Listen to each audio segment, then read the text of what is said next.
Salut à toutes et à tous, bienvenue dans le 30e épisode de QLS. Aujourd'hui, je suis tout seul parce que Brad il est parti en vadrouille, mais je vais faire donc une première partie tout seul et la deuxième partie ce sera donc les trophées qu'on avait déjà filmés la semaine dernière, que j'avais pas encore sorti, mais du coup je vais faire une partie rapide tout seul sur ce qui s'est passé cette semaine, sur les matchs 3 et 4 des playoffs d'Euroleague et ensuite je vous mettrai les trophées.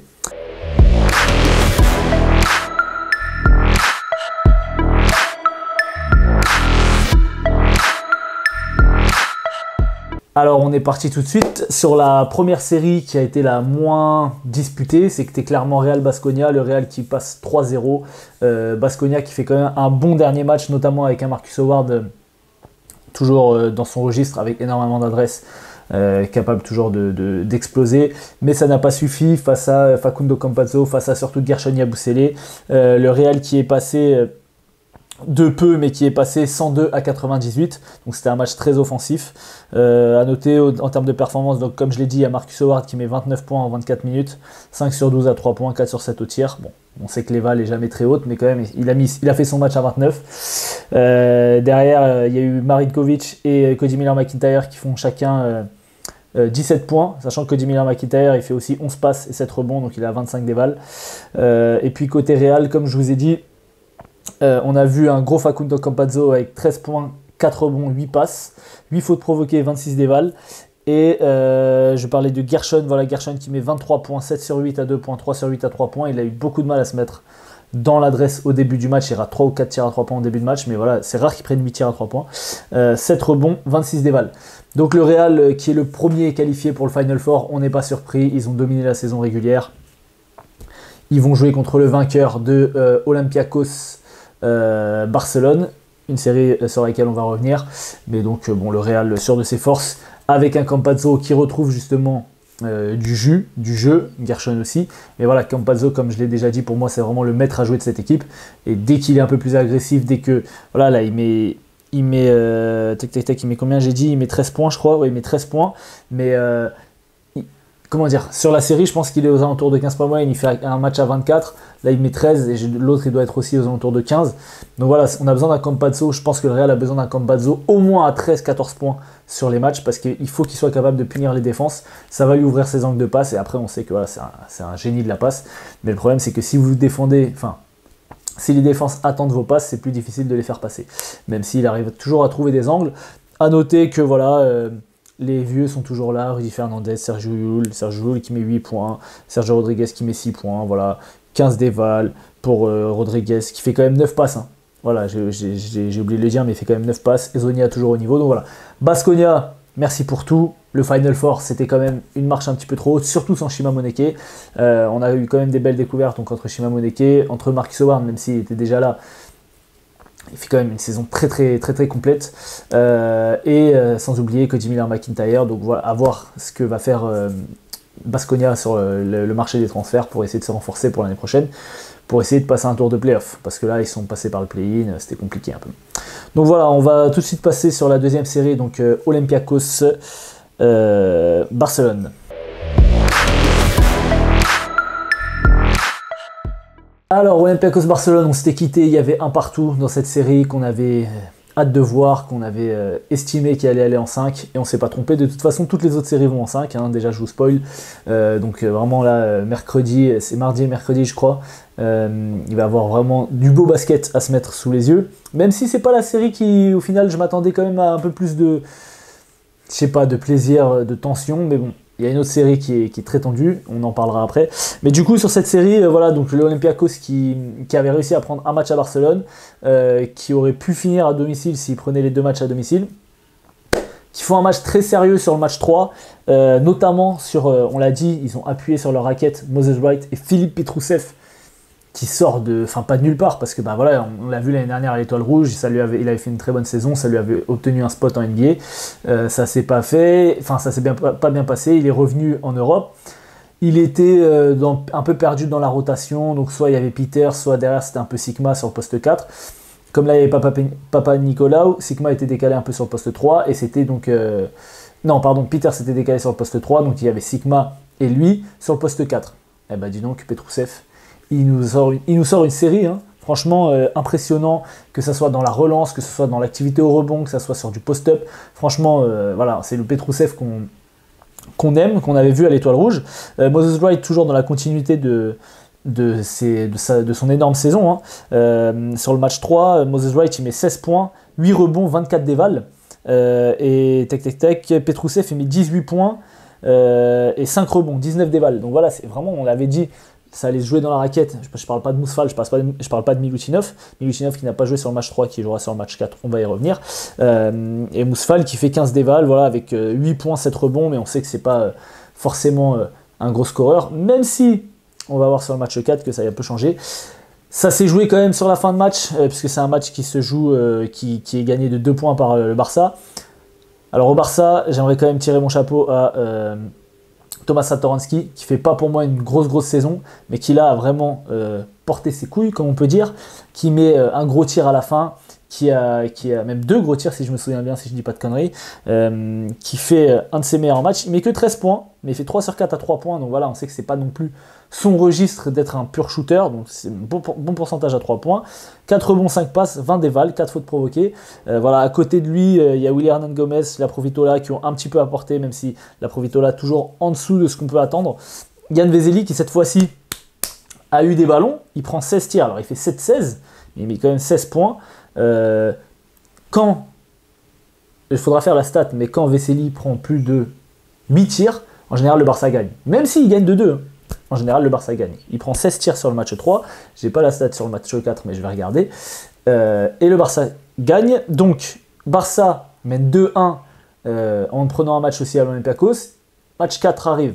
Sur le match 4, là c'était chaud, et là l'Olympiakos a décidé de dire ok, on tape sur la table. C'est franchement, avec le Real, mais sur les séries là, qui sont un peu serrées, c'est le seul match où il y a eu un blowout, 92-58 pour l'Olympiakos sur le match 4. C'était plié à la mi-temps, j'ai même pas regardé la deuxième mi-temps, c'était plié à la mi-temps. Gros début de match de Mousfal, il est servi, il est abreuvé de ballons, et voilà, il fait 12 points à 6 sur 7, mais parce que surtout il joue sur le début de match, il joue plus trop en fin de match parce qu'il y a 40 points d'écart, mais vraiment il a impacté, il a été en mode scoring. Si ça attrapait pas, il allait dunker, il allait mettre des layups, et franchement je crois qu'il met 8 des 10 premiers points, quelque chose comme ça.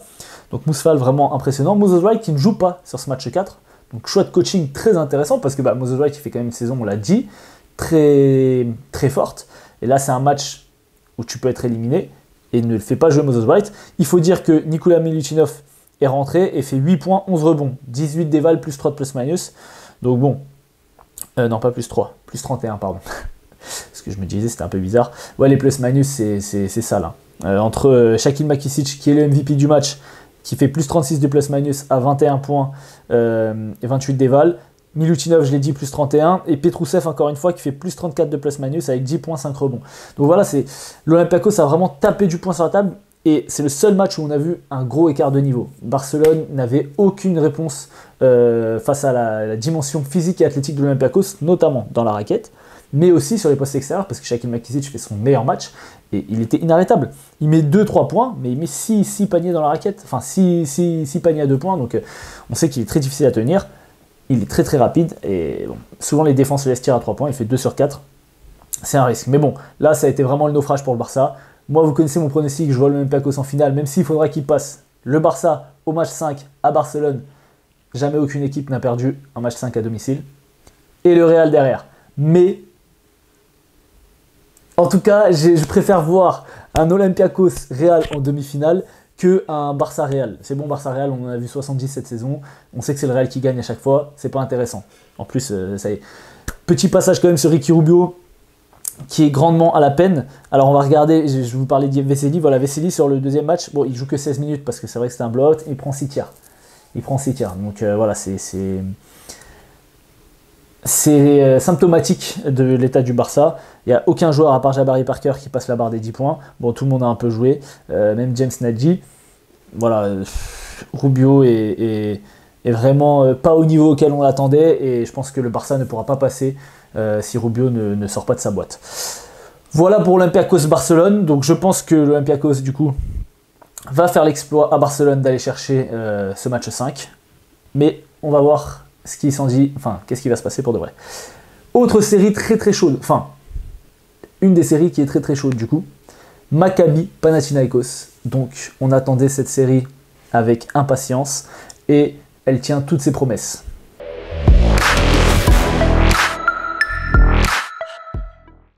Alors sur le match 3, j'aimerais parler, et on pourra en parler de la NBA, on pourra parler de la NBA aussi, enfin c'est quelque chose de général, les arbitres.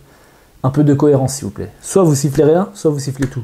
Là, sur la série entre le Pana et le Maccabi, je trouve que Mathias Le Sort est très gentiment sifflé par les arbitres.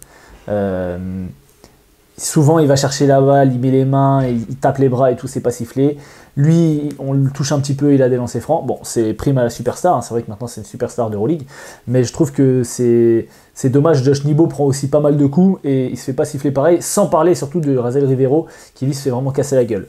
En parlant de ces deux joueurs-là, voilà, donc Oded Katash qui a tenté un coup en les alignant tous les deux ensemble. Alors je crois pas que c'était dès le début de match, mais en tout cas sur la fin de match, tu as Josh Nibo et Razel Rivero, donc ils sont deux postes 5 clairement, même si Rivero peut un petit peu s'écarter, qui jouent ensemble. Et je pense que, j'ai pas la stat sous les yeux, mais je vais la trouver, je pense que sur le match 3, ça a dû payer, puisque le Maccabi, à mon avis, a dû dominer au rebond 31, je dis ça mais j'ai pas vu, 31-32. Non, c'était égal, mais du coup, ça a très bien marché pour le Pana sur la fin de match. Pour le Maccabi, pardon, sur la fin de match. Qui jouait, je le rappelle, sans Wade Baldwin, avec un Lorenzo Brown qui est redevenu le joueur qu'il était la saison dernière, avec un Tamir Blatt toujours aussi bon, toujours aussi juste, adroit, qualité de passe, et un Josh Nibo stratosphérique qui fait, je crois, 31 dévals si je ne m'abuse, voilà, qui fait 14... non, alors ça c'est Mathias Le Sort, parce que les deux ont fait 31 dévals. Hein. Mathias Le Sort qui fait 14 points, 13 fautes provoquées. C'est ce que je vous dis, 13 fautes provoquées, 6 sur 12 de lancers francs. Il laisse beaucoup de lancers francs en route, 5 passes et 6 rebonds. Donc voilà, c'est quand même un intérieur qui est capable de ressortir les ballons pour ses shooters. Et en face, du coup, on a donc, comme je l'ai dit, Josh Nibo, 22 points à 10 sur 13 au tir, donc pourcentage exceptionnel, 9 rebonds, 31 dévals, 5 fautes provoquées. Donc voilà, il provoque beaucoup moins de fautes que Mathias Le Sort. C'est vrai qu'il joue moins de post-up, mais quand même j'ai trouvé que c'était un peu difficile. En parlant d'arbitrage, donc voilà, le Pana a déposé une requête parce qu'il y a eu quelques situations litigieuses, notamment à 13 secondes de la fin, je crois, 10 secondes de la fin, il y a une possession, Mathias Le Sort va mettre un contre sur la planche, qui est donné comme goaltending, je crois. Il y a un challenge, le challenge est gagné, enfin bref, le contre est valable. Du coup, ils font un entre-deux. Donc la balle n'a pas touché l'arceau. Normalement, je ne sais pas quelle est la règle en fait. Est-ce que ça aurait dû revenir au temps qui restait, c'est-à-dire à peu près 3 secondes sur l'horloge, des 24. Le fait est que le Maccabi gagne l'entre-deux. Et derrière, ils jouent en plus de 3 secondes. Donc, est-ce qu'il aurait dû avoir 24 secondes? Apparemment, le Pana et Ergin Ataman pensent que oui. Je ne sais pas quelle est la règle, puisqu'au final, ils avaient remis l'horloge à 14. Et Jerian Grant va faire une faute stupide, mais vraiment stupide. Je crois que c'est sur Lorenzo Brown, c'est ça, pour donner des lancers francs à 2 secondes de la fin, alors qu'il y a égalité. Et le Maccabi gagne sur ça. C'est la même faute qu'il y a eu dans la série Olympiakos-Barça juste avant. Petrousev, pareil sur le match 3, donc il y a égalité, et qui va faire une faute stupide sur un tir. Quand je dis faute stupide, c'est-à-dire que le mec est en train de tirer, et ils vont chercher la balle, et ils tapent le bras. Mais vraiment sans... Alors celle de Petrousev est un peu moins flagrante que celle de Jerian Grant, mais vraiment c'est à ce moment-là du match. Et à ce niveau-là de compétition, il faut réussir à rester concentré. J'en sais quelque chose, vu le match qu'on a fait hier avec mon équipe en termes de concentration et de perte de balles. Donc voilà, sur le match 3, le Pana qui s'en sort pareil donc au Maccabi. Donc sur les deux séries, le match 3 a été pris par l'équipe à l'extérieur. Et donc match 4, toujours au Maccabi, enfin à Belgrade, puisqu'ils jouent à plus ou moins à huis clos, enfin ils sont délocalisés. Le match 4 qui est à l'avantage du Maccabi, cette fois-ci. Retour de Wade Baldwin, qui fait un bon début de match et qui se reclaque. Première action, il prend la balle, il met un tomard. Et au bout de 4-5 minutes sur un truc anodin, un rebond, je sais plus, une attaque, il se reclaque. Donc là, je pense que bon, c'est fini pour lui, je pense, parce que là, ils ont essayé de le faire revenir un peu vite pour tenter quelque chose. Mais là, il reste un match, il jouera pas. Et après, le Final Four. Quoique le Final Four, c'est quand même le 23-24. Donc peut-être qu'il aura le temps de récupérer d'ici là, sachant que ça lui laisse une vingtaine de jours. À voir si le Maccabi arrive à prendre le match 5. Donc du coup, encore une fois, Tamir Blatt et Di Bartolomeo qui font un gros taf côté Maccabi.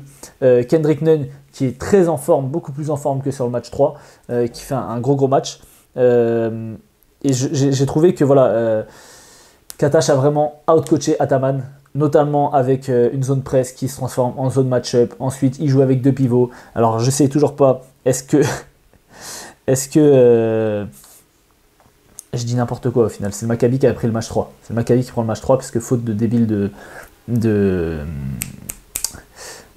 Jarian Grant pardon, sur le truc. Donc Maccabi prend le match 3 et donc le Pana face à l'élimination qui prend le match 4 avec un très gros match de Mathias Le Sort. Encore une fois, Mathias Le Sort qui fait vraiment une série exceptionnelle. J'ai trouvé quand même que le Maccabi avait la place de l'emporter. Ils ont très mal joué les dernières possessions et le Pana peut s'estimer à mes yeux chanceux de prendre ce match. On n'a pas vu Lucas Vildoza qui a été quand même bon sur la série avec les minutes qu'il a eu, donc je ne sais pas s'il est blessé ou quoi que ce soit, mais du coup voilà, donc 2-2, match 5 je crois que c'est mercredi en Grèce, ça va être très très chaud.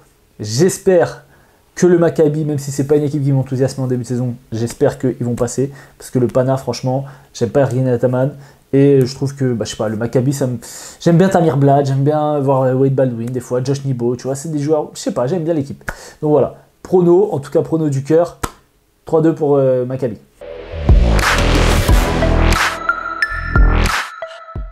Bon, venons-en à la série qui nous intéresse, la série pour moi la plus chaude, et ça a été très très chaud, on en reparlera notamment sur le match 4, Monaco-Fenerbahçe. Donc 1-1, Fener avait réussi à prendre le match 1 à Monaco. On attendait un gros match de Monaco sur le match 3 pour faire un statement à l'extérieur. Ça ne s'est pas passé comme prévu, puisque le Fenerbahçe a gagné le match 3 avec un énorme Nick Calates, avec un Mike James qui est toujours en deçà de ce qu'on attend de lui. Et voilà, c'est triste à voir que le non-coaching de Sacha Obradovic, j'ai envie de dire, parce que il décide de jouer grand face au Fenerbahçe qui joue souvent avec 5 ailiers, puisque des fois il joue sans poste 5, puisque Jonathan Motley n'est toujours pas revenu. Il joue des fois avec Ace Davis, Deshaun Pierre, ou même des fois Sestina, Ace Davis et après 3 petits. Donc, Monaco, quand ils ont Moteunas et Jaité par exemple sur le terrain, ils n'arrivent pas à jouer sur leur situation de post-up. Alors oui, ils passent devant. Bon, déjà, tu as le droit quand même de crawler pour essayer de passer devant pour prendre ta position. Et quand bien même tu n'arrives pas à passer devant, comme dit Ali Traoré très souvent, il tarde à venir jouer le high-low. Alors, en plus, on se retrouve avec Moteunas au poste bas et Jaité au poste haut. Jaité qui n'est pas connu pour être un shooter extérieur. On a vu, il a pris un tir au poste haut parce que ça sortait pas sur lui, ça défendait la passe, le high-low. Il fait airball. Mais Petr Corneli qui est capable de mettre ces tirs-là. Ou même Jared Blossomgame qui va pouvoir s'avancer, mettre un petit flotteur, je sais pas. Enfin bref, c'est vraiment en termes de coaching, c'était assez bizarre. Donc Monaco qui s'est incliné sur le match 3, toujours avec une grosse adresse de la part du Fenerbahçe. Le Fenerbahçe, enfin une grosse adresse. Ils mettent que 11-3 points à 39,3, donc 40% à 3 points. Là où Monaco fait 4-21. Voilà, forcément, quand on ne met pas un tir. Mike James qui fait 11 points, 3 sur 7 à 2 points, 1 sur 6 à 3 points, ce qui fait un total de 4-13, encore une fois. Alors oui, il fait 7 passes, 6 fautes provoquées, mais donc 14 dévals, mais vraiment dans l'impression visuelle. Et surtout, défensivement, il n'en branle pas une. Et on l'avait dit, il va falloir que Mike James soit capable aussi de tenir ses duels, parce que là, il est ciblé. Donc ça crée des aides. Ça crée des aides défensives, tu as Donta Hall ou Blossomgame ou n'importe qui vient pour contrer. Et là, ça donne du rebond offensif au Fenerbahçe qui remet dedans sur des paniers à 1 contre 0. Quoi. Donc quand même, j'aimerais dire que Alpha Diallo a tenu Monaco sur ce match-là. C'est vraiment lui qui a tenu l'équipe. En termes de stats, ça se traduit par 23 points, 8 sur 12 à 2 points, 7 rebonds. Il fait 28 dévals. Alors il a un très mauvais plus-minus, il est à moins 15, c'est le pire plus-minus. Mais en tout cas, il se battait. Sur le terrain, il se battait. Alors, moi, j'ai trouvé au high test, en tout cas, il a fait un très bon match. Après, bon, le plus-minus dit que quand il était sur le terrain, c'était pas terrible pour Monaco. Voilà, Jordan Lloyd qui est pas bon à 3 points, 1 sur 6. Elio Kobo, qu'on a très peu vu, 1 sur 5 au tir, seulement 2 points, donc un match 3 vraiment en dessous de ses standards et en dessous de la dynamique qu'il avait. En fait, vraiment, on a eu beaucoup de joueurs qui n'ont pas ou peu eu d'apport. Alors que côté Fener, il y a eu surtout, donc il y a eu Derek Beberovic qui met 14 points en 19 minutes. Il y a eu Marko Guduric qui met 11 points en 18 minutes avec 6 passes. Et Marko Guduric, enfin je sais pas, j'ai pas fait attention sur la saison, mais en tout cas sur le match là, il refusait tous les écrans. Il allait vers l'écran, hop, il deny l'écran et repart de l'autre côté. Ils se sont fait avoir à chaque fois, il met d'ailleurs un tomard sur une action comme ça. Donc voilà. Et Nick Calates, je l'ai dit, du coup, qui fait un très bon match dans la gestion, vraiment meneur de jeu, ce qu'on attend d'un meneur. L'équipe joue bien quand il est sur le terrain, l'équipe joue mal quand il n'est pas sur le terrain, il met les jeux en place, il fait des lectures, en plus c'est facile parce qu'il y a toujours des mecs à 3 points, donc dès qu'il est un petit peu agressif vers le cercle, ça s'ouvre. En plus, il a même été capable de mettre des tirs, là il fait 1 sur 1 sur le tir à 3 points et je crois qu'il en met un très important aussi sur le match 4. Donc voilà, le Fener qui prend le match 3 et donc Monaco qui était 3e et le Fener 6e se retrouve à jouer un match 4 à Istanbul, un match sous haute pression, très très haute pression, les supporters étaient très chauds et Monaco a posé ses couilles sur la table. Monaco a posé ses couilles sur la table. Ils ont gagné le match 4, c'était un match irrespirable. Le score final 65-62. Le Fenerbahçe n'a jamais marqué aussi peu de toute la saison, encore moins à domicile. On l'a dit, c'est une équipe d'attaque. Le Fenerbahçe qui sur ce match-là est à 34% à 3 points, 11 sur 32. Pourtant, ils ont des tirs ouverts. Monaco qui fait 8-22, 36%, donc c'est quand même beaucoup mieux. C'est pas une grosse équipe à 3 points, on le sait, mais c'est quand même beaucoup mieux que sur le match 3. Mais c'est pas en attaque que ça s'est joué. L'intensité défensive de ce match, je vous invite à regarder, franchement. Moi, je regardais, je connaissais pas le résultat, je regarde toujours un petit peu en décalé, mais je connaissais pas les résultats. C'était incroyable. Franchement, j'étais stressé, c'est ce que je disais à Morgane. Mon cœur battait comme si c'était moi qui jouais. C'était chaud, c'était vraiment très très chaud. Elio Kobo qui a répondu de la meilleure des manières en mettant des gros tirs. 13 points, 2 passes, 9 dévals, mais vraiment dans l'attitude, il a été là, il a défendu fort. Et Mike James a sorti un tir ultra important qui pour moi justifie son salaire. C'est un tir pour passer à plus 4 je crois parce que c'était vraiment très serré tout le match. En fait on avait l'impression, je crois que Monaco commence assez bien. Attendez, je ne vais pas vous dire de conneries mais dans mes souvenirs, ah oui, à noter quand même que Ouattara a pris la place de Mathieu Strazel sur ce dernier match et que Don Taol a repris de la place dans la rotation. Et pour moi ce sont les deux joueurs qui font gagner Monaco. Ouattara a fait un énorme travail défensif sur Nick Calates et il a apporté aussi des points en face. Il a mis 5 points, donc c'est pas énorme, mais il a un plus-minus de plus 3. Vraiment défensivement, le travail qu'il fait dans la relance, dans la course, il a gêné des ballons. Alpha Diallo, pas Alpha Diallo, n'importe quoi. Don Taol, c'est pareil, à la fin il met un contre ultra important sur une perte de balle, il y a une contre-attaque, il y a Guduric qui va essayer de mettre un lay-up, il est un peu contesté sur le tir. Don Taol, je vais y arriver, qui met une crêpe sur la planche. Non, vraiment, Don Taol, gros match aussi, très gros match, 13 dévals en 19 minutes, 6 points, 8 rebonds. On ne l'avait pas trop vu sur la série et justement, sans Motley, je pense que c'était quelqu'un qui pouvait être intéressant parce que c'est quelqu'un de très aérien et c'est le seul dans son profil avec Blossom Game un peu, mais qui est plus un 4 à Monaco. Et en plus, et on l'avait dit, il a un duo avec Elio Kobo qui marche très bien. Donc, le renouveau d'Okobo, je pense, s'accompagne aussi du fait que John Brown soit sur le terrain. Mike James, donc je l'ai dit, il fait encore un match moyen, très moyen. Il fait, en termes d'éval, je crois que c'est le plus bas sur cette série. Il est à 10 points, 3 sur 8 au tir, 1 sur 6 à 3 points, enfin 3 sur 8 à 2 points. Donc ce qui fait un total de 4-14 encore une fois au tir.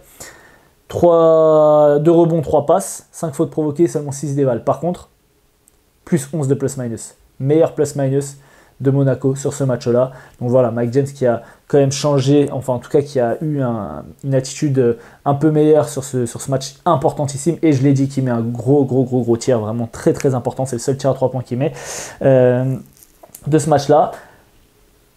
Petit débordement en fin de match, puisque c'était très serré. Monaco en plus fait une perte de balle sur 5 secondes alors qu'ils avaient plus 2 et que Fener allait faire faute. Finalement le Fener prend un tir mais rate, mais Monaco prend le rebond. Bref, les joueurs qui se faisaient insulter par le public depuis longtemps chambrent un petit peu, ça déborde, le public rentre un peu sur le terrain. Les joueurs de Fenerbahçe vont essayer de gérer la situation, la mascotte aussi. C'était marrant à voir. À noter quand même le petit incident avec Ali Traoré qui était quand même très marrant.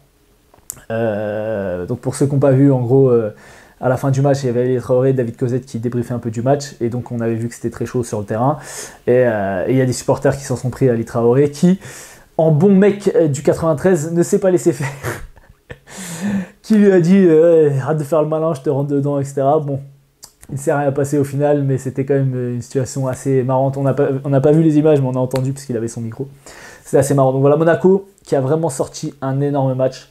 Le match 5 va être extrêmement chaud. Le Fenerbahçe, franchement, fait une série exceptionnelle. Fait une série d'une équipe qui mérite d'aller au Final Four. Je le dis, le Fenerbahçe, je ne les voyais pas aussi forts. J'ai sous-estimé le niveau déjà de Ace Davis, même s'il a fait quand même une saison très correcte, mais j'avais l'impression que ses stats étaient un peu gonflés par sa perf à 50 points. J'ai sous-estimé le niveau de Nick Calates et l'impact qu'il a déjà défensivement, et ensuite dans la lecture et la gestion du rythme et mettre la balle au bon endroit. Et en fait, tout est fait pour que ce mec-là, il brille, parce que tu as du pick and roll, tu n'as personne dans la raquette, donc lui, il va pouvoir aller finir si jamais ça sort pas. Il est capable de finir sur des flotteurs, sur du layup. C'est un filou, il prend des rebonds offensifs sur des lancers ratés, il remonte, il jette la balle, ça rentre. Vraiment, c'est un top meneur d'Euroleague. Et je sais que je dis ça de beaucoup de meneurs, mais lui, c'est vraiment impressionnant parce que ce n'est que de la lecture. Ce n'est que de la lecture. Il va pas spécialement vite, il n'est pas lent, mais il va pas spécialement vite. Il saute pas spécialement haut. Il n'a pas des moves super impressionnants. Il va pas te prendre un pull-up, step back à 3 points, etc. Mais juste sur de la lecture, en fait, il arrive à dominer un match. Et vraiment, Calates, apparemment, il y a des rumeurs qu'il enverrait à Monaco l'année prochaine. Franchement, ça ferait pas de mal. Tu décales Mike James en 2. Alors, à voir ce que tu fais avec Strazel, Jordan Lloyd, Kemba Walker et Eli Okobo. Mais en tout cas, voilà. Le match 5 va être très très chaud. Je crois que c'est mercredi également. Ça va péter. Et ensuite, ce sera le Final Four, et où je serai évidemment sans Bradley. Et donc, je vous ferai des petits insights, j'essaierai donc voilà, de faire ça. Voilà pour cette semaine d'Euroleague. On passe sur les trophées. Brad revient, même s'il ne revient pas, c'était filmé la semaine dernière. Mais on passe sur les trophées d'Euroleague, c'est parti. Évidemment, avant de passer sur les trophées, n'oubliez pas de vous abonner, de liker, de commenter, etc. Et de me donner vos pronostics sur les matchs 5 qui va passer, parce que là c'est vraiment très chaud, et aussi sur la vidéo sur le trophée, de nous donner vos trophées d'Euroleague dans les commentaires. Allez, à tout de suite.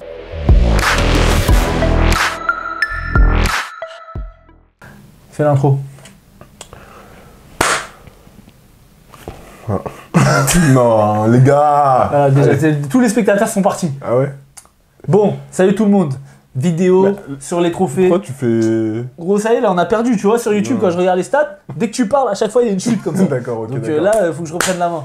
Bonjour les gars, bienvenue à tous pour cette nouvelle vidéo. Vidéo sur quoi aujourd'hui? Sur l'Euroleague. Bien entendu, sur les trophées de saison. On a passé toute une saison à suivre l'Euroleague avec vous. Vous étiez là à commenter sur YouTube, sur Instagram. Merci encore pour la force. N'oubliez pas de vous engager. N'oubliez pas de commenter. Une force, t'as peur. Une force de 100 abonnés. Mais on l'a fait par plaisir. Nous, on s'est régalé. On est sur le QLS numéro 30, mais 30 hors série, parce que c'est vraiment les trophées de fin de saison, à savoir le MVP de l'Euroleague, le MIP et bien sûr d'autres catégories. Du coup, tu rates qu'un match en fait la semaine prochaine. Ouais. Donc bon, je la sortirai la semaine prochaine. Donc MIP et tout ce qui s'ensuit, on va en parler dans cette saison. Bien entendu, n'oubliez pas vous de nous donner vos trophées également. Également. Ça va être également. Si là vous commentez pas, vous allez jamais commenter. Vous commentez jamais. Donc c'est exactement ça qui nous intéresse. On va se tirer la bourre avec Ozan et on va après se tirer la bourre en gros, parce que je suis sûr qu'il y a quand même plein de trophées. C'est unanime. Ouais, c'est mieux que je Kiri l'émission parce que votre pote il a du mal à parler français. Ok, Kiri James. Il ne fait pas non plus d'humour, merci. Gros, parce qu'on dit carry, on dit pas Kiri. Je vais carry l'émission. Ok, toujours pas. Bon, bah on s'y met. Let's go. On commence sur le premier trophée. Le trophée de... Non. Trophée de MVP. MVP. C'est parti pour le MVP. Bon, le MVP. Grand suspense, on l'a dit dans toutes les vidéos depuis qu'on fait QLS. Ouais, Noam Yakov, pour moi. Donc... non, c'est bon, là, de rigoler. Est-ce que tu le tiens sur Noam Yakov? Non. Qui fait une très bonne deuxième partie de saison. Grâce à Pierre Vous gagnez plus de matchs que l'Alba Berlin. Clairement. Non, blague à part. Mike James. Là, Mike James. Pendant la saison, il y a eu des débats avec Tornique Shengelia, avec Facundo Campazzo. Ils sont hors concours. À la limite, on aurait pu parler avec maintenant qu'on a eu la fin de saison, avec Wade Baldwin et avec éventuellement Shane Larkin. Shane Larkin, pour moi, est trop bas en termes de classement pour pouvoir rivaliser avec Mike James. Ou Mathias Le Sort. Côté Pana. Mathias Le Sort. Et j'ai dit qui d'autre? Wade Baldwin. Et Wade Baldwin qui pour moi fait une très grosse fin de saison, mais en fait qui commence mal. Et en plus de ça, le Maccabi doit passer par le play-in. Et en plus de ça, même avec tout ça, statistiquement parlant, il est toujours en dessous de Mike James. Donc pour moi, Mike James, il n'y a pas de débat. Monaco finit 3e, fait une saison très complète, même s'il y a eu un petit relâchement sur la fin de saison, un petit relâchement dans l'attitude, puisqu'on l'a dit, ils ont quand même fait 9-1 sur la fin de saison. Mike James a été impérial, pareil, il est un peu baissé. On l'a dit sur les playoffs, sur les 2 premiers matchs en tout cas, ça a été un peu compliqué. Le 3e match, il n'a pas encore été joué au moment où on fait la vidéo. Mais voilà, il n'y aura pas de surprise, ce sera Mike James. On serait extrêmement surpris que ce soit quelqu'un d'autre. 18,3 points, 4,2 rebonds, 5,1 passes, et 1,2 steals, 0,1 bloc, 19,9 déval. Ouais. Et avec des pourcentages, je sais pas si tu peux les avoir. Les pourcentages, bien sûr, qu'on peut les avoir. Il est à 47% à 2 points, à 37,8, donc quasiment 38% à 3 points, 77,9 au lancer franc. Donc il est dans. Je pense qu'il peut faire un tout petit peu mieux au niveau des 2 points. Mais 3 points aussi. Les 3 points, 38%, je trouve ça plutôt. C'est vrai que vu la difficulté des tirs, qu'il prend, vraiment, je trouve ça dans une très très bonne moyenne, même une moyenne haute. Être à 40% au tir à 3 points, c'est exceptionnel. Après, c'est pas les tirs à 3 points de la NBA. Hein. Oui. En Euroleague, t'as quand même plus de joueurs à 40% de tirs à 3 points. Oui, non, mais bien sûr, mais c'est aussi à la difficulté par rapport au tir que Mike James s'y prend. Donc, mais voilà, tu l'as dit, saison de patron, Monaco est 3e aussi grâce à lui et aux autres, mais aussi grâce à lui par rapport à ce qu'il a fait et les prestations qu'il a pu sortir. Ok, très bien. On va passer sur le Breakout Season, donc qui est le MIP de l'Euroleague. Quel est ton MIP? Razel Rivero. Non, arrête de demander, frère. Je n'en ai pas. Je suis incapable de me décider. Bah moi j'hésite entre 2 mecs, mais il n'y a pas Razel Rivero. Non, il n'y a pas Razel Rivero. Même si il a fait une bonne saison. Oui. Toi tu veux que tirer sur des mecs qui font des bonnes saisons. Tire sur des mecs nuls. T'as qui toi? Bah évidemment le favori je pense que c'est Shima Moneke. D'accord. Mais pour moi Alec Peters fait une saison en remplacement de Sasha Vezenkov. Le Olympiakos finit quand même 5e avec le même bilan que le 4e. Et peut-être même que Monaco, je ne sais pas s'ils ont exactement le même bilan ou une victoire d'écart. Bref, il a été très bon. Il a remplacé, comme on a dit, pendant toute la saison Sacha Hu, même s'il n'a pas l'impact que Vezenkov a eu, parce que Vezenkov a quand même été le MVP de l'année dernière. C'est un joueur qui a quand même fait une saison à 13 points, 4 rebonds, 1,5 passes, 14,6 déval. C'était le backup poste 4 l'année dernière, ils n'ont pas recruté un nouveau joueur.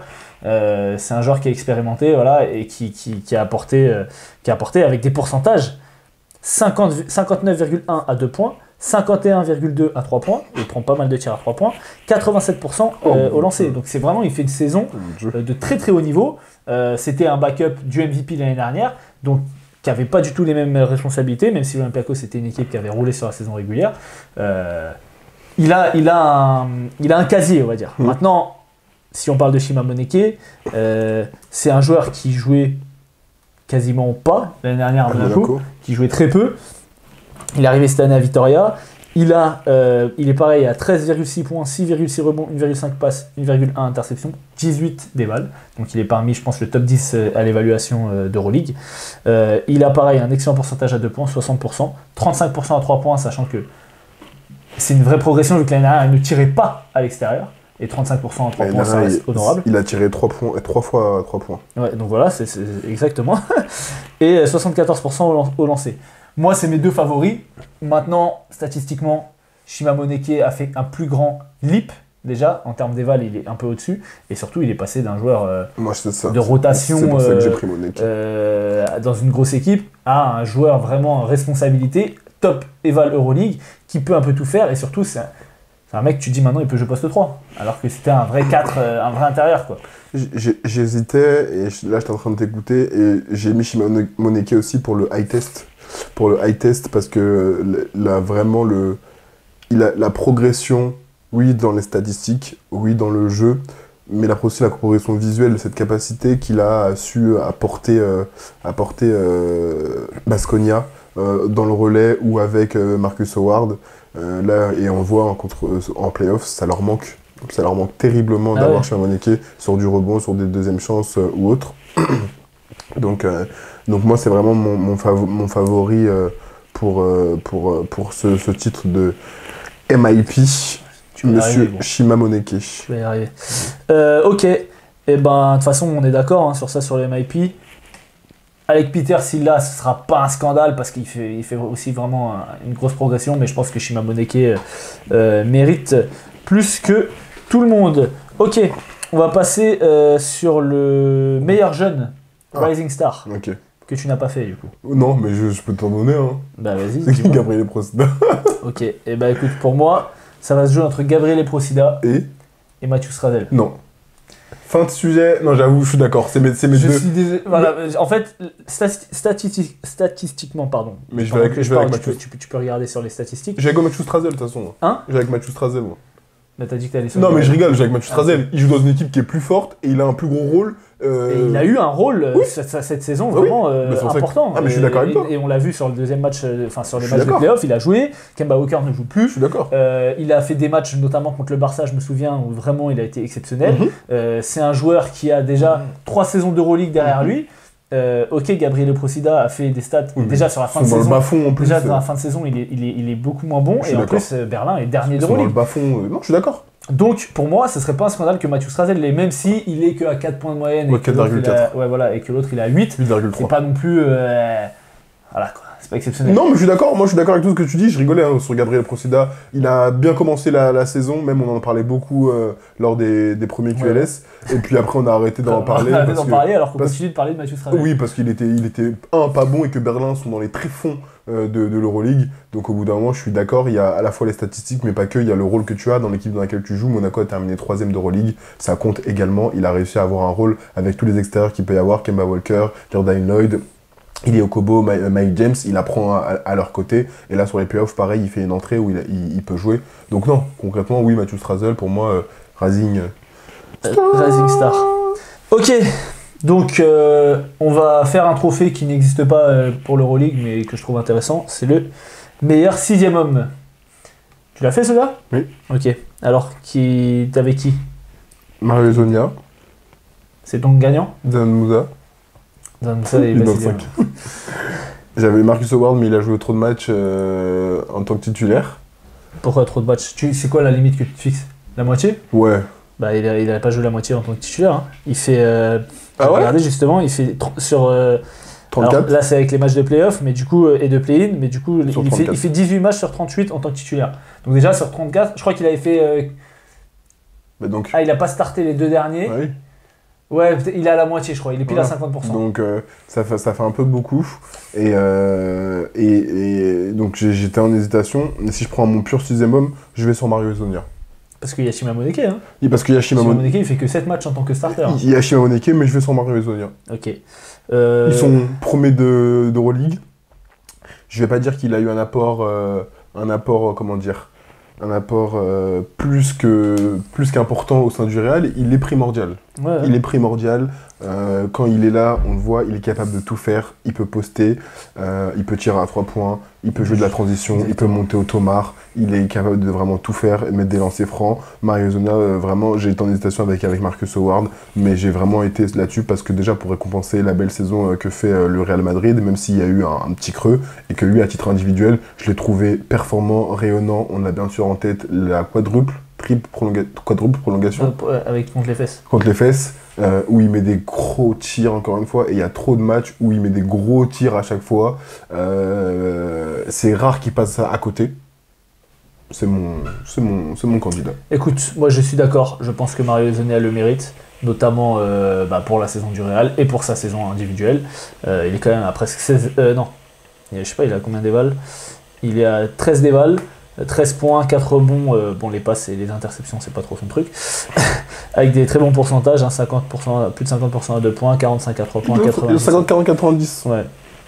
Mais tu sais, en Euroleague apparemment c'est pas les mêmes c'est pas la même barre standard parce que c'est pas en fait en NBA ils font l'adresse au global. Il n'y a pas l'adresse à 2 points. Oui. Ils disent adresse au global et adresse à 3 points. Donc c'est 50% au global, 40% à 3 points, 90% ça c'est en NBA.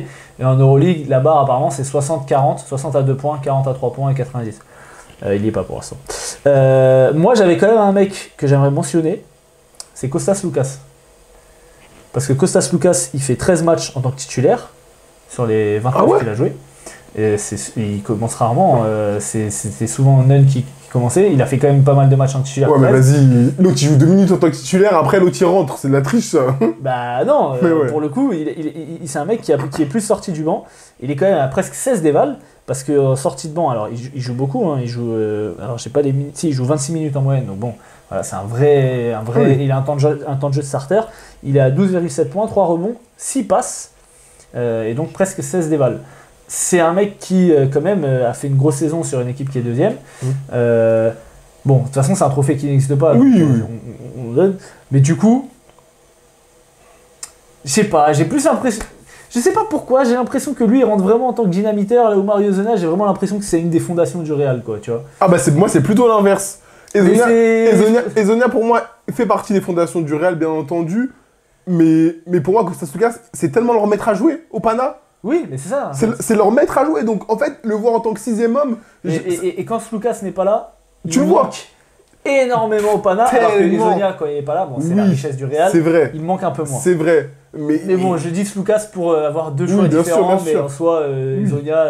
les deux, pour moi, c'est les deux candidats, avec, on peut dire aussi Shima Moneke, qui sont triplettes, mais bon, comme le trophée n'existe pas, on s'en beurre. Belle conclusion. Ok, on peut passer sur le défenseur de l'année. Non, pas besoin. C'est facile. Ah ouais. Et crois-moi qu'il parle pas anglais. Il parle pas anglais, le défenseur de l'année ? Enfin, il parle anglais, mais c'est pas sa langue maternelle. Alors, je pense qu'on n'a pas le même, parce que moi, j'en ai un, je pense qu'il parle anglais et je pense que c'est sa langue maternelle. T'as mis qui ? J'ai mis un mec avec des dreads. Comment ça, il me dit qu'il joue à la Zelle ? Non, gros, je vais pas dire par ici, gros. Il joue en France, enfin en France, c'est pas la France du coup, mais il joue dans le championnat de France. Ok. Il est gaucher. Et il provoque 7 passages en force par match.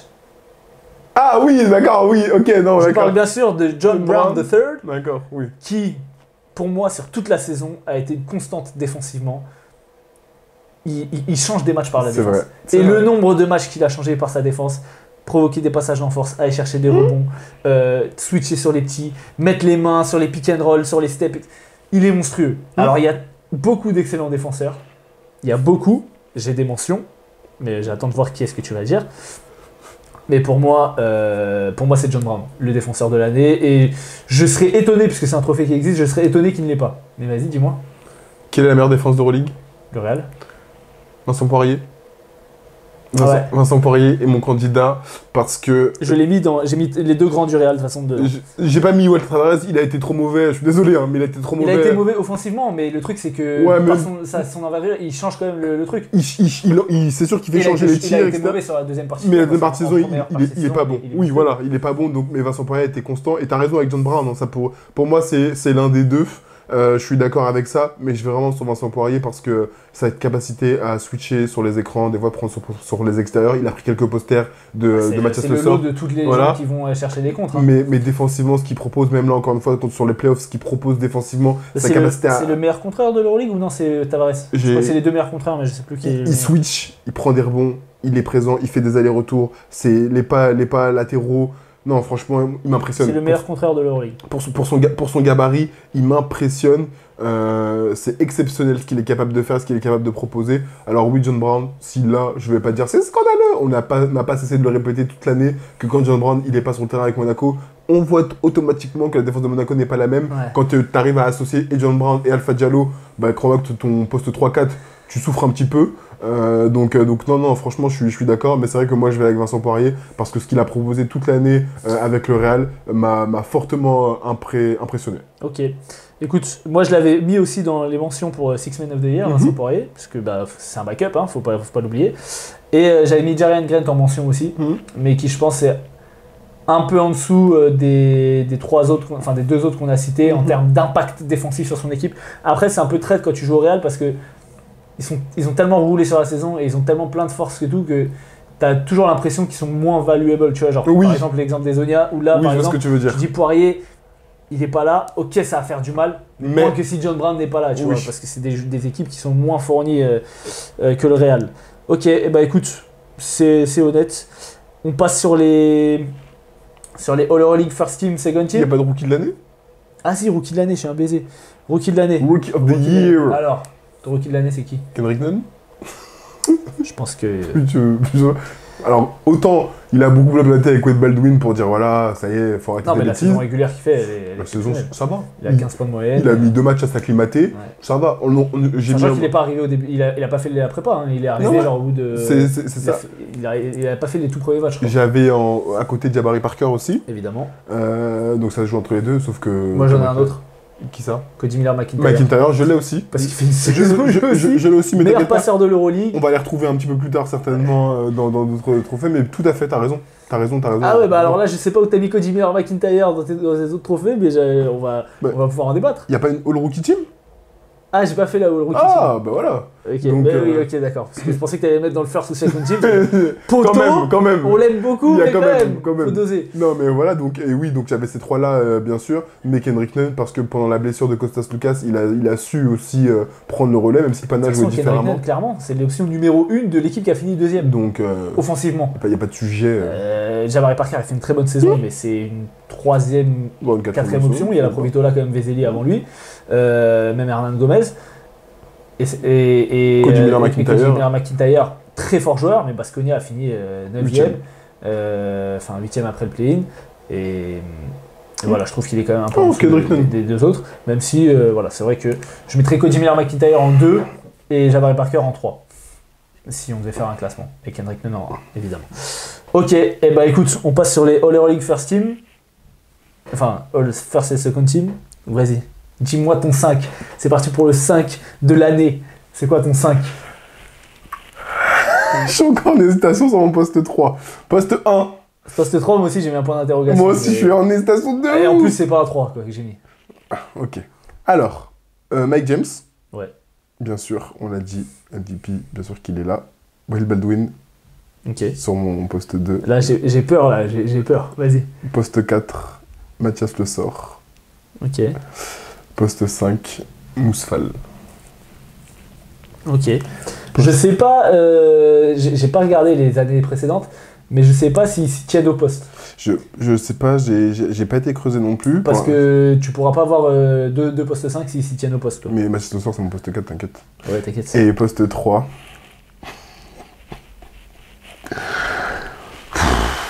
Non, l'année dernière, il y avait Le Sort et Tavares dans le 5 C'est bon. et Vezenkov en poste 3, donc du coup, tu peux un peu bidouiller quoi. Ok, mon poste 3, je vais mettre du coup Alpha Diallo. T'as mis Alpha Diallo, meilleur poste 3 d'Europe. J'hésitais de ouf. En fait, il y en a des plus forts, mais comme dans ces équipes-là, tu récompenses forcément les équipes qui ont performé. Exactement. Les mecs plus forts, ils sont dans des équipes qui Qui ont pas sont bas performé. de tableau, tout Voilà. à fait. On peut penser à Il y en a plein. Shevon Shields. Shevon Shields, Mirotic, même si c'est plutôt un poste 4 Ouais. qu'un poste 3, mais il y en a beaucoup en fait. Ouais. Sauf que quand tu regardes les classements de chacun, tu te dis, ah ouais, mais tu vois, même je pensais à Bonzi Colson, Même Will Clyburn. ou Will Clyburn, exactement, sauf que les Fesses, ils sont pas en playoff, ils sont pas... Bonzi ils ont- Colson, Voilà. Bonzi Colson, franchement, vu la saison du Maccabi, déjà tu mets un joueur. Moi, Oui. j'ai mis 2 joueurs dans les 2-5. Oui. Euh, Donc, c'est difficile de. donc mettre. voilà. Mais je mets Alpha Diallo parce qu'on a eu ce débat en plus en début d'année. Ouais. Et il est aussi responsable de la 3ème place de Monaco, même si là, sur le match de playoff, le deuxième, il a eu un peu plus de mal à trouver de l'adresse. Défensivement, ce qu'il est capable de faire, offensivement, ce qu'il peut proposer aussi, surtout quand il met dedans. Il joue des deux côtés du terrain. Franchement, j'hésitais avec Ezonia. Ouais, bah, Voilà. Sonia, Donc- il est, mais pas dans ma first team. D'accord, voilà, j'hésitais. Donc j'ai mis Alpha Diallo. Ok, et bah écoute, je vous donne ma first team à moi. Alors bon, on va Mike James évidemment. Oui. J'ai Wade Baldwin aussi. Mhm. Alors moi j'ai mis Wade Baldwin sur le poste 3, Mike James en 2. Et mon poste 1 c'est Facundo Campazzo quand même. Parce que, alors je pense que là tu es en train de te dire putain j'ai oublié Facundo Campazzo. Non, je l'ai mis. Tu l'as mis en deuxième team. Franchement, ça veut dire que t'as aucun joueur du Real en first team. Moi j'étais obligé, C'est vrai. surtout avec les derniers matchs qu'il a fait là. Ouais, mais il a fait des matchs de merde aussi. Il est sorti de la course Il a fait des matchs de merde, mais quand même, le Real, mine de rien, a le record de victoires historique en Euroleague. Malgré les matchs de merde, ils sont quand même à 27-7. Et pour moi, c'est le meilleur meneur d'Euroleague, sans contestation possible, avec Mike James. J'en ai deux dans ma seconde team. Voilà, bon. donc Mike James, Facundo Campazzo, Wade Baldwin, qui peut jouer poste 3, on va dire, entre guillemets. J'ai mis Shima Moneke, moi, sur mon poste 4 en first team. Okay. Parce que, en fait, j'ai réfléchi à qui était le meilleur poste 4 d'Euroleague. Le premier nom qui m'est venu, c'est Nikola Mirotic. Mais il ne mérite pas, pour moi, déjà, il a raté énormément de matchs. Pardon, il y avait aussi Tony Kashengelia, mais pour moi, qui ne mérite pas d'être first team. J'aime bien quand tu parles comme ça. Voilà. Par le nombre d'absences et par aussi la chute de Bologne vertigineuse sur la fin de saison. Donc voilà, donc je me suis dit, ok, Moneke, il est top 5 ou top 10 à l'Eval. Il a été régulé tout le long de la saison. Il a progressé de fou. Il est dans une équipe qui fait les playoffs. Je vois pas d'autres postes 4. Tu vois, de ce niveau-là, en fait, en Euroleague. Donc pour moi, il est first team. Et j'ai mis Mathias Le Sort. C'était dur sur le poste 5 parce que t'as tout. Hein, et tu vois, je spoil, mais Mousfal, il est même pas dans mes 2-5. Alors qu'il fait une saison de fou. C'est dur. Hein. Mais c'est dur. Hein. Mais sur le poste 5, c'est dur de fou. Et il y en a qui n'y seront pas alors qu'ils font des saisons de fou, tu vois. Mais voilà, donc j'ai mis Mathias Le Sort parce que je crois que c'est pareil, il est top 5 à l'évaluation. Il doit être aux alentours de 18-19. Grosse saison, le Pana deuxième. On l'a dit, Mathias Le Sort a toujours un impact, même s'il ne score pas, il va prendre du rebond, il va provoquer des fautes, il va gêner, il est toujours dans l'intensité. Et au début, on voyait que les fans du Pana, qu'il n'était pas aimé comme pas energizer comme aux partisans. Et franchement, sur la fin de saison, j'ai l'impression qu'il a retrouvé vraiment une vraie maison et que c'est pareil, c'est l'idole des fans, quoi. C'est clair. Voilà pour ma first team, donc Mike James, Campazzo, Wade Baldwin, Moneke et Mathias Le Sort. Ça gagne des matchs, je pense. Ça gagne des matchs. Et du coup, sur le banc, second team. Second team, chez Fakou. Ok. J'ai Marcus Howard. Ok. J'ai Mario Ezonia. Ok. J'ai Toko, Tony Kashengelia et j'ai Vezeli. Ok. On a quand même pas mal de joueurs en commun. J'ai Shane Larkin, moi, en poste 1. Parce que mais vas-y, mais en fait, c'est ça qui... Les Fesses, ils ont terminé trop bas. Ça y est, sortez. Ils ont quand même terminé dans le play. Ouais, mais ils ont terminé trop bas. Salut. Et en vrai, c'est qu'une victoire d'écart avec genre le 7ème ou quoi que ce soit. Ils ont marqué trop bas. Il est premier à l'Eval, top 5 meilleur scoreur. Il fait une saison de fou furieux. On verra les teams. Et moi, je ne pouvais pas ne pas le mettre. Écoute, je l'ai mis, voilà. Marcus Howard, je l'ai mis évidemment. J'ai mis Ezonia sur poste 3. J'ai mis Tony Kashengelia comme toi et j'ai mis Yann Vezeli. Sur le poste 5, c'était très difficile parce qu'il y avait Josh Nebo. Et en fait, dans ma tête, j'avais mis Josh Nebo, mais non, je l'ai enlevé. Parce qu'après, je me suis rappelé qu'il y avait Vezeli quand même et que le Barça avait quand même fait une grosse saison. Il faut quand même mettre un joueur. Mais je veux quand même parler de Josh Nebo, je veux quand même parler de Vincent Poirier et je veux quand même parler de Mousfal, qui sont 3 pivots qui ont fait des saisons exceptionnelles. Josh Nebo, on pourrait même le mettre dans la course au MVP tellement il a pesé sur son équipe. Mais voilà, Yann Vezeli, on l'a dit, métronome. Quand il a le ballon et quand il est trouvé, il est inarrêtable. Alors bon, un peu moins sur les playoffs, mais en tout cas sur la saison régulière, c'est clairement avec Mathias Le Sort les 2 meilleurs pivots d'Euroleague dans des registres totalement différents, et donc voilà, on ne pouvait pas ne pas le mettre. On est assez d'accord en fait, à part sur Larkin, toi t'as mis Campazzo sur le deuxième 5. C'est ça. Et en fait, c'est qui que t'as mis Ouais, c'est que j'ai Ezonia et Fakou dans mon... Et t'as qui en premier 5? C'est qui que... Mike James, Baldwin, Alpha Diallo, Le Sort. Ah oui, t'as Alpha Diallo, moi je l'ai pas mis Alpha Diallo dans Monaco, il termine 3ème, on peut ne pas les récompenser quand même. Non, il y a Mike James quoi. Oui, bon, ok. Et t'as All Defensive Team alors? Oh, facile. Alors là, facile. C'était pas si facile que ça. ça. Moi, elle était limpide. Ok. Vraiment. Vas-y. Paris Lee. Ok. Paris Lee, Thomas Walkup, Asia Cordinier, John Brown, Poirier. Ok. Elle a été simple, mais vraiment, c'est celle par laquelle j'ai commencé. Tout de suite, je me suis dit Brown, Poirier, Cordinier. Vraiment, ça me sautait à l'esprit. Et après, derrière, je me dis qui a terminé aussi en termes de défense. Walkup arrive très vite. Et c'est sur la main, je me dis à la main qui défend fort. Et je me dis, c'est vrai que Paris, il a fait des très bonnes défenses. Il a un pitbull, il casse la tête. En plus, il vient il vole des balles et tout. Franchement, c'était presque le plus simple à faire pour moi. Ok. Moi, j'ai pas du tout la même équipe que toi. Ah bah, très bien.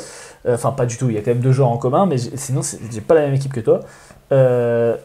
Moi, j'ai Fabien Causer au poste 1. Ok. Parce que, autant il y a des matchs que je joue pas, autant je l'ai vu sur certains, une série de 4-5 matchs, se taper Kevin Punter, Lorenzo Brown, Mike James, Keenan Evans, et les mettre dans leur poche, dans sa poche, Marcus Howard. J'étais impressionné par son niveau défensif. Et franchement, pour moi, c'est un des meilleurs stoppers. C'est le meilleur stopper de la meilleure équipe de l'Euroleague. En fait, je me suis dit, ok, au Real, c'est qui le top défenseur? Alors, t'as Campazzo, t'as les grands, mais sur les postes extérieurs, qui est-ce qu'on envoie en mission sur les meilleurs joueurs extérieurs? C'est toujours Fabien Causa. Donc, moi, je l'ai mis dans ma first team, enfin, je l'ai mis dans ma defensive team pour cette raison. Ensuite, j'ai mis Jalen Grant, meilleur défenseur de la meilleure défense d'Euroleague, deuxième meilleure défense d'Euroleague. Ok. Voilà, pareil, fort défenseur sur les ailes. J'ai mis aussi Isaac Cordigné. Alors je sais pas si c'est parce qu'on est chauvin, parce que c'est vrai que Bologne ils font pas une saison exceptionnelle. Non, mais lui, et en vrai t'aurais pu mettre Alpha Diallo à sa place. Mais, oui, mais voilà, mais lui, Isaac Cordigné mérite je pense. J'ai mis John Brown. Ouais. Par contre mon poste 5, j'ai pas mis Vincent Poirier. Tu mets qui? J'ai mis Moses Wright. Tu sais que Moses Wright a le meilleur defensive rating de l'Euroleague, c'est le seul qui a moins de 100. Donc ça veut dire que sur 100 possessions, c'est le seul qui a moins de 100 points encaissés. Okay. Depuis qu'il est arrivé, on l'a dit, il est monstrueux. Alors en fait, on a été un peu ébloui par son côté offensif, je pense. Mais ce qu'il fait aussi défensivement, c'est très fort. Là où je vois ce que tu veux dire, c'est qu'il est arrivé en cours de saison. Voilà. Et dans ce cas-là, je suis d'accord, on peut mettre Vincent Poirier. Mais j'étais quand même surpris, en fait j'ai voulu regarder qui avait le meilleur defensive rating, donc bon, pour la plupart c'est que des grands, et puis aussi quand tu joues dans une équipe, parce qu'il y avait des mecs genre, bon Mario Ezonia il a un très bon defensive rating, mais parce qu'il joue au Real quoi. On t'aime bien. On t'aime bien, t'as des qualités, t'as vu on t'a donné plein de trophées mais c'est pas et tout, ça non plus, mais frérot, la défense, laisse ça. Et donc j'ai vu que Moses Wright était premier, et c'était le seul, et puis il met 3 points, hein. Après c'est à 102 et tout, donc je me suis dit ok, quand même c'est impressionnant, c'est vrai que l'Olympiakos c'est une très très forte défense. Donc voilà, je me suis dit, vu que j'avais déjà mis Causeur au Real, j'ai décidé de mettre Moses Wright sur mon poste 5. Non mais voilà. Ça défend. Ça défend. On fait un match entre les deux équipes, ça fait 12-12. tu respires pas beaucoup quoi. Dribble pas trop devant eux quoi. Ok, du coup t'as All-Rookie Team. J'ai Kendrick Nunn, Cody Miller-McIntyre, Jabari Parker en poste 4, Moses Wright en poste 5 et Damien Gliss sur mon poste 3. Damien Gliss il est pas rookie, il était déjà Valence l'année dernière. Non. Si. Ah ouais. Si, il était déjà à Valence l'année dernière. Mais Valence, oui, mais ils étaient pas en Euroleague. Bah si, l'année dernière c'était déjà en Euroleague. Il y avait déjà Chris Jones et tout. Si. Mais non, Chris Jones c'était à Lasvel. Mais c'était il y a 2 ans ça, gros. Et attends. L'année dernière, Valence il était déjà là. T'es sûr? Oui, c'est sûr et certain. Eh oui, parce que j'avais déjà regardé l'année dernière. Il y avait Ogelier qui était à Valence. Non, Ogelier à Valence. Il était à Bologne l'année dernière. Il y avait qui était à Valence qui s'est barré? Rivero était à Valence l'année dernière. Putain, il y avait qui? Mais non, il était pas en Euroleague l'année dernière. Qu'est-ce que tu me racontes? Gros, il était en Euroleague, gros. 2023-2024, Euroleague. Il était en Eurocup l'année dernière. Putain. Mais tu vois, tu peux préparer tes émissions, s'il te plaît, au bout d'un moment? J'ai pas préparé ça. Putain, c'est incroyable. Je fais du travail de recherche et après, il me met le doute. Putain, mais il est fou ce mec, il était pas du tout en Euroleague l'année dernière. Merci. Ok. Du coup, Damien Gliss. Ok. Parce que Valence, j'aime pas trop, franchement, ce qu'ils ont fait cette année. Le jeu, bon, ils ont plusieurs joueurs, mais la paire Ogileye-Inglis, elle était assez intéressante. Il a fait des fenêtres internationales en plus, et je trouve qu'il a eu un bel apport. Donc j'ai voulu le mettre dans ma All-Rookie Team de cette année, et franchement, ça joue au basket. Ça joue au basket. Et je suis d'accord sur Nunn, je suis d'accord sur les 3 carrés là qu'on a dit, donc Nunn... Miller et Jabari Parker. Ouais, c'est ça. Sur le poste 4, moi je mettrais un grand... Alors j'ai pas préparé cette équipe, mais je mettrais un des 2 grands de l'EFS. Entre Tyreek Jones et Dan Oturu. Je suis d'accord. Parce que ils sont arrivés et vraiment ils ont eu un impact. Alors après ça s'est un peu calmé. C'est ça. Mais quand il y avait tous les blessés et que ça comptait sur eux, ils ont prouvé. Oui, franchement. Et pour moi, ils ont fait des saisons, même si Damien Gliss avait un autre rôle, voilà, Valence n'a même pas fait les play-in, alors qu'ils étaient quand même bien en avance sur le début de saison. Là où les Fesses a quand même fait un match de play-in. Et après, sur le poste 5, t'as mis qui? Moses Wright. Moses Wright. Ouais. Pas de débat. Sans débat, ok. Pas de débat. Ouais, donc voilà, j'ai pas préparé, donc je sais pas. Mais ok. Eh ben écoute, n'hésitez pas surtout à nous donner vos trophées en commentaire. Commentez, likez, partagez, allez follow Bradley. Il a un nom Instagram d'un enfant de 6 ans, Odell Bradley Jr., mais allez lui donner un peu de force parce que ses analyses sont parfois pertinentes et il met du cœur, il prépare les émissions, le petit, c'est cool. Voilà, merci de nous avoir suivis. On se dit à la semaine prochaine pour un prochain épisode de QLS. Peut-être que je pense que le premier tour sera fini et on s'approchera du Final Four où je vais et pas toi. On va à Berlin, donc suivez-nous à Berlin, ça va être patate. Allez, bisous.